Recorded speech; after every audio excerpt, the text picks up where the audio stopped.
কি গো, তোমার সামনে আমাকে এমনি ভাবে অপমান করে চলে গেল, আর তুমি কিছু বলবে না? হ্যাঁ বলবো, বলবো, নিশ্চয়ই বলবো। আজ আমি ভগবানের কাছে প্রার্থনা করে বলবো, হে ভগবান, বাংলার ঘরে ঘরে দজ্জাল শাশুড়িদের শায়েস্তা করবার জন্য ছোট বউয়ের মধ্যে একটি করে বউ পাঠিয়ে দিও। কি হলো, জবাব দাও। তুমি মার মুখের সামনে থেকে আপেল কেড়ে নিয়েছো। আমাকে তোরা কাশি পাঠিয়ে দে, আমি আর এ বাড়িতে থাকবো না। বউয়ের লাঠি যেটাকে, আমি আর এ বাড়িতে থাকবো না। কি হলো, জবাব দাও। হ্যাঁ, কেড়ে নিয়েছি। যাও, মায়ের পা ধরে ক্ষমা চাও।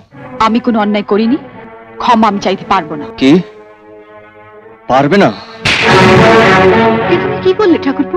দে, খুব করে দে, দে না, খুব করে দে।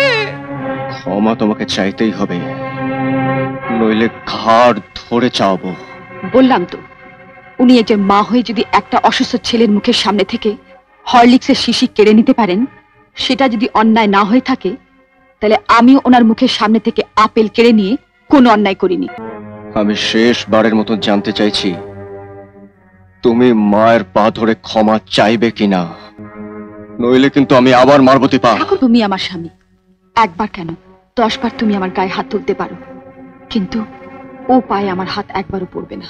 দীপা, তুমি যদি মায়ের পা ধরে ক্ষমা না চাও, তাহলে কিন্তু পৃথিবীর কেউ তোমাকে এসে আজ বাঁচাতে পারবে না। আমি ঘাড় ধরে তোমাকে বাড়ি থেকে বার করে দেবো। ক্ষমা আমি চাইতে পারবো না।